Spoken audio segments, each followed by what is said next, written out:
Hi everyone. Today I'm going to start to go over gases with you. We're going to do about 1/3 of the topic. So the topics actually for today are kinetic theory, gas properties, measuring gas pressure, and we're going to do a gas law. Now, kinetic theory of gases is really talking about the motion of gases. Gases consist of small particles. They move rapidly in straight lines, have essentially no attractive or repulsive forces between them. They're very far apart, that's why I can see through a gas easily. They have very small volumes compared to the volume occupied by the container. Now also, because these particles are so far apart, a gas is very compressible. They have kinetic energies that increase with an increase in temperature. So if you want to increase the speed of a gas molecules, the only way to do it is by heating it, making the temperature go up. The properties that we're going to be looking at are pressure, which is the force exerted by a gas against the walls of the container. So we're going to distinguish between air pressure, which is really that makes pressure due to its weight, and a gas in a container. So a gas in a container creates pressure by smacking against the walls of the container. The more collisions between the walls per second, and the harder those collisions are, the greater the pressure becomes. Then we have units of measurement over here. We have atmospheres, millimeters of mercury, torrs, pascals. And we're going to look at volume, which is space occupied by the gas. We'll measure that in either liters or milliliters. Temperature determines the kinetic energy and the rate of motion of the gas particles. We're going to be using Kelvin to do all the problems. And the amount of the gas, which can be either in grams or moles. Now, if it's in moles, we're going to use small n to represent that. And that refers to the quantity of a gas. So just like, if you put air into a tire or a basketball, you increase the pressure. The more air you put into the tire, the greater the pressure is. All right, so let's take a look at gas pressure itself. So the physics definition would be a force per unit area. You're using this little formula here. The units that we're going to be using, atmospheres, millimeters of mercury, torrs, pounds per square inch, kind of goes along with that definition, and really kilopascals. Now here are the equalities. You want to jot these down. So 1 atmosphere, which is the largest pressure unit, is equal to a distance unit, 760 millimeters of mercury. That's the definition for it. Now all of these other values also equal 1 atmosphere, therefore they equal each other. We have 760 torrs, 760 millimeters of mercury. That means a torr and a millimeter of mercury are the same. Pounds per square inch, 14.7 of those. 101.325 PA and 101.325 kPa. We won't be using these two, but I just thought you should see them anyway. Focusing on the 14.7 pounds per square inch, this is the pressure at sea level that's pressing in on each square inch of you. Now, we don't notice it like that, but we do notice it if we go to some place where the pressure is a lot greater than this or a lot less. It really would affect us. So let's take a look at a couple of problems where we make conversions. This is just to remind you how to do that. So let's say the first question is 475 millimeters of mercury. What would that be in atmospheres? So we'd have to go back and look up the conversion factor. So I'm going to write down my given information right here. Here's my conversion factor. I'm going to put my millimeters of mercury in the denominator so I can cancel those out. So if I did that, here we go here. Then I do the math and round off at 3 significant figures. Pretty straightforward stuff. Now, here's one you could try. So if you want to pause the video at this point, then come on back and see the solution. All right, so pause the video. Okay, here's the solution now. So I take my given information and I multiply it by the conversion factor. Again, I have it set up so I can cancel my unit. And I just do the math. 3 significant figures here and 3 there. Pretty straightforward.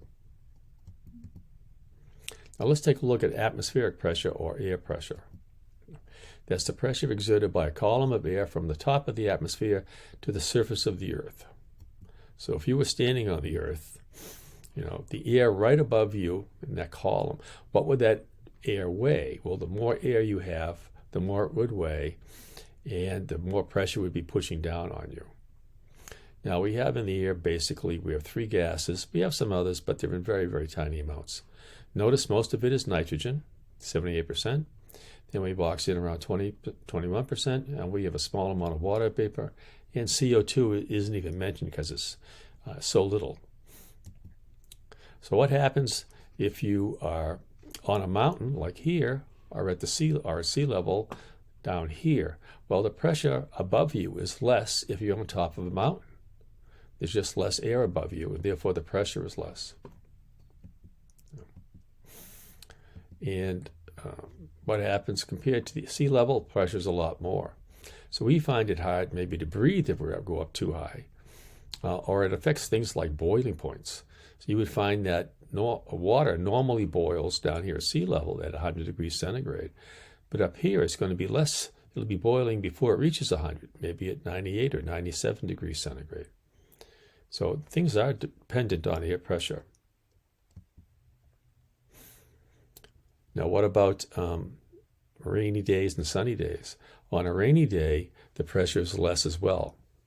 Even though it looks like it's heavier air, it's actually lighter because water vapor has a lower molar mass than do O2 or N2. And you're replacing some O2 and N2 with water vapor. Therefore, the mixture of air above you weighs less than it is on a sunny day. We have our higher pressures in the winter when we have very, very cold air and very dry air. So that gives us heavier air. Now, this is going to be a short video about how air pressure how it can be very, very strong and how it can affect a lot of things. So just take a few minutes. I just want to watch this. Meteorologist Jay Burschback along with Carl Nelson at the Imagination Station. Today we're dealing with one of my specialties, air pressure, the power of air pressure. And you may have seen this experiment before using a gas can or a smaller can. This is big scale. This is the Imagination Station's version of supersizing that experiment, showing air pressure, which can crush this huge barrel. Carl. So we got a steel 55-gallon drum here. I just want to give you a sense for how strong, how rugged these barrels are. Jay, if you could stabilize the barrel. I'm going to take a sledgehammer and try to... If you relied on me to crush this barrel, we'd be here all day. Because that thing is pretty tough. So instead, like you said, we're going to use air pressure to crush this drum. So let me flip this up. I'm just going to stick it on its end here. On its end? Oh, okay. Because what we're going to do first is add some water inside. About 6 cups of water. And what the water is going to do is we're going to create water vapor inside that we're going to heat up. Now, water vapor, when it's warmed up, and air, when it's warmed up, occupy a little bit more space. Our goal is to try to trap some of that expanded air and water vapor inside. We're going to seal this up and then cool it down. Okay. We should see some crushing action at that point. But first, we're going to need to heat that air up. Okay. So help me flip this up on our stand here. Okay. The thing we're looking for, Jay, is we want to see a nice, solid stream of steam coming out this opening here. Sure. And in order to do that, we can't just use like a blowtorch or anything small. As this is the supersized version, we're going to use one of these road torches. Yeah, I think I'll back up. All right. So it'll take a few seconds here to get the water warmed up inside the barrel, but to give you an idea how big the flame we're going to work with.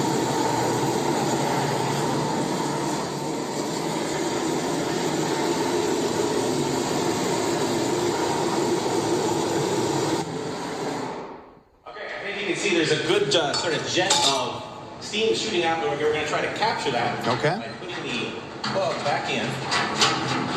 We're going to wrench it down tight because we don't want any of that warm, expanded air to escape. But the key now, Jay, is wheel over that tray of ice.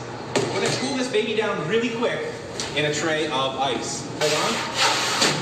I'm going to just spin it around. Okay, well, the first thing we should hear are a couple of ends of the drum popping in. There we go. A couple of the ends going in. There's the other end. There we go. Give it a second. So what we're seeing is air pressure literally crush. 14.7 pounds per square inch of normal atmospheric pressure now pushing down on this drum.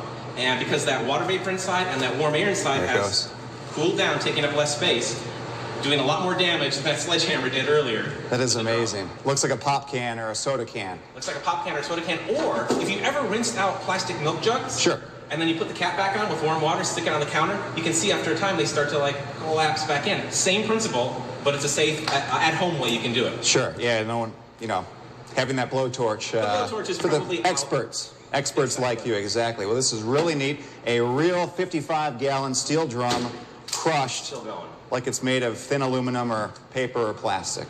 Power it is 14.7 pounds per square inch. Amazing force. All right. Thank you so much, Carl Nelson. Sure. Now let's take a look at a barometer, the way that we actually measure air pressure.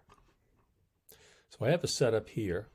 This is a dish of mercury, and there's a tube in here that's about 2.5 feet long, and it's filled with mercury, and air pressure is pushing down on the mercury in the container, and that's pushing the mercury or keeping the mercury up in the tube.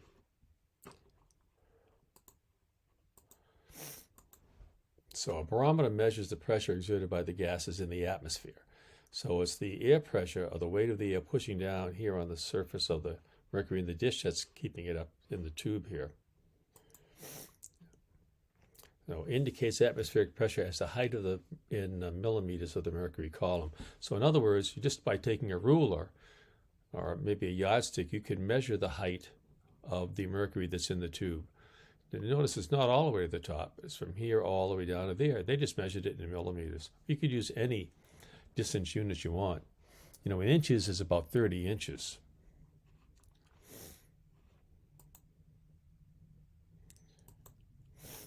Now, why not use water instead of mercury? Since mercury, you know, people consider mercury to be pretty dangerous. Well, let's see what it would look like if we did use water. Wow, look at the size of the tube now. So we have the tube with mercury in it, and this is the 760 millimeters. Hardly high at all. And what do we have over here? This thing is probably 35 feet tall. So in other words, what we see is that the air pressure is great enough to maintain a column of water like 33.9 feet high. That's that's more than 2 stories in a building. So that makes it so impractical that you really can't use water. So that's why mercury was chosen. What the people didn't realize is you can also use air, which is really used today. In fact, you have a barometer in your head. It's in your inner ear. That's why your ears hurt when you go up in an airplane or you come down in an airplane or go up in an elevator too quickly, because you have trapped air in there.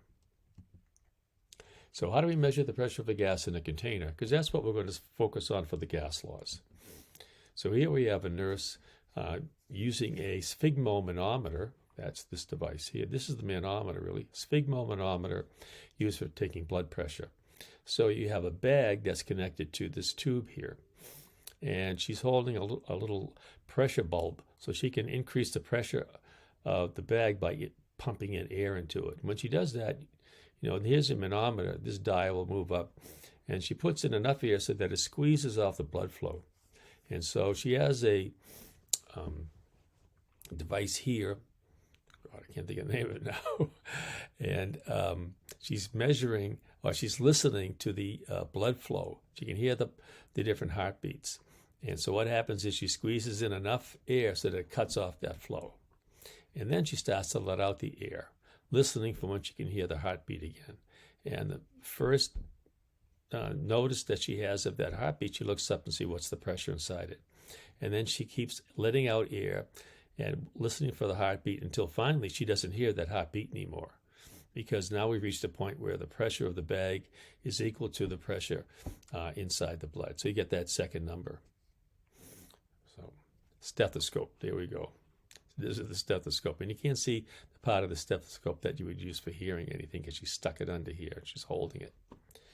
All right. Now, let's take a look at the first situation, which is going to give us our first gas law. So what we have here, we have a piston and a cylinder set up with some gas in it. And we're starting off with a volume of 4 liters in here. And the pressure of the gas is 1 atmosphere. What happens to the volume when the pressure is doubled? So the volume goes from 1 atmosphere to 2. Now, we're going to accomplish that by simply putting a weight on top of the piston.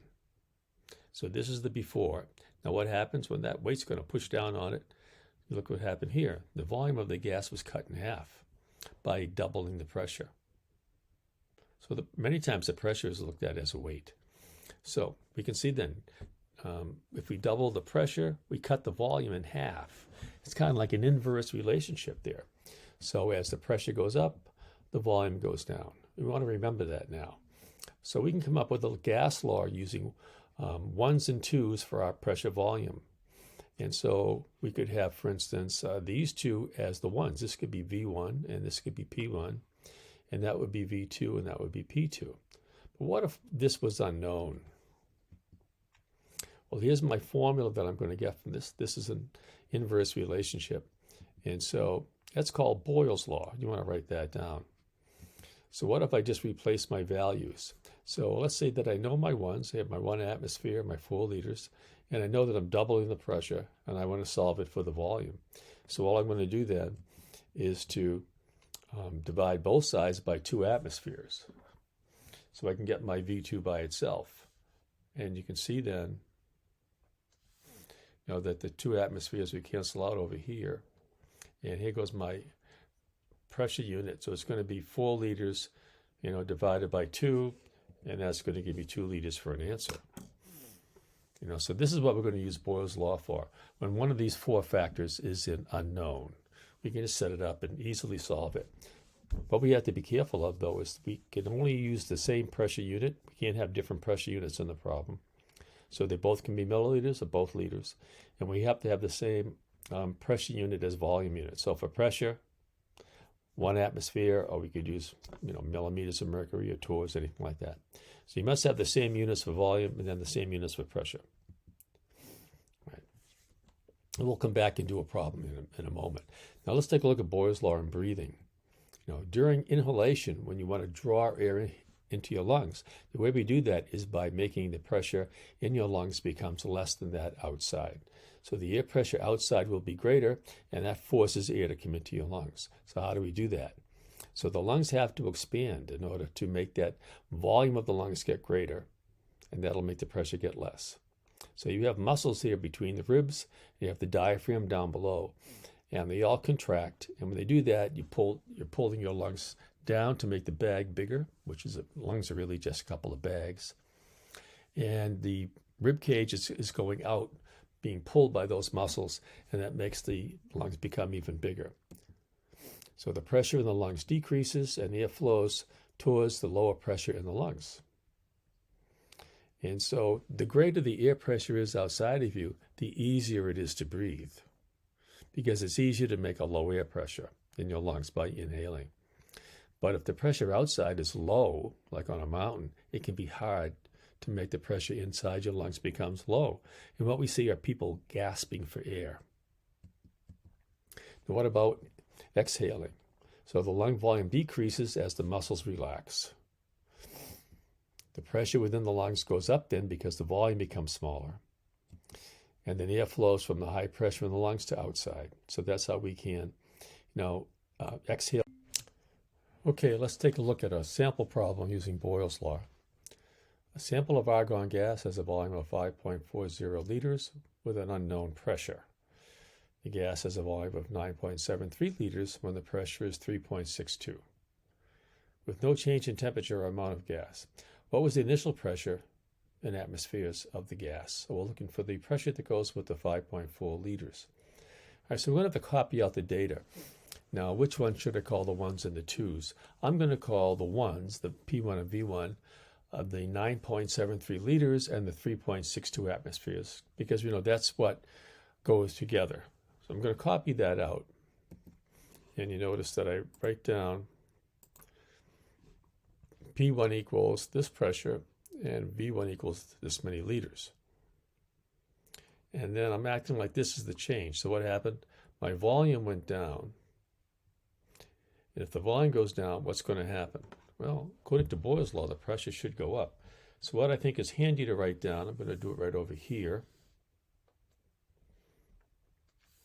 I'm going to write down that what I do know is the volume went down. If the volume goes down, then the pressure should go up. Remember, it's an inverse relationship. So that tells me that X should be bigger than 3.62. Remember, it's the inverse, not direct proportion. All right, then I'm going to take my gas law, which is P1V1 equals P2V2. And I'm going to solve my gas law for the unknown. So my unknown is P2. So you have to divide the V2 out of there. That'll cancel out. So this is what I have to solve. So I have my 3.62 atmospheres times 9.73 liters, and that's going to be over 5.40 liters, and there go the liters. Then I do the math.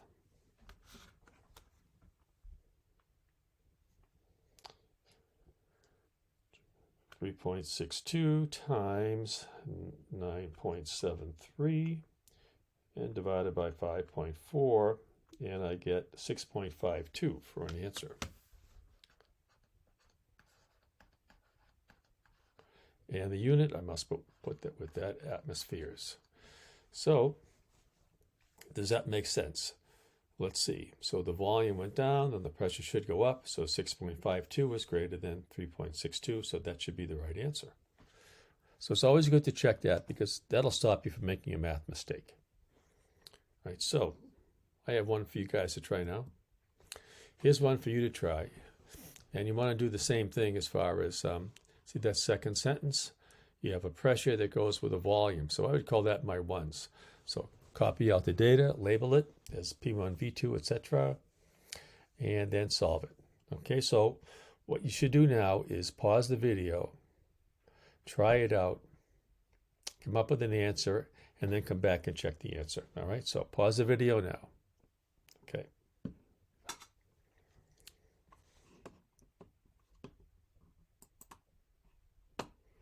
Okay, everybody, and here is the solution. So you copy down all the data, as you can see right here. Our unknown is V2.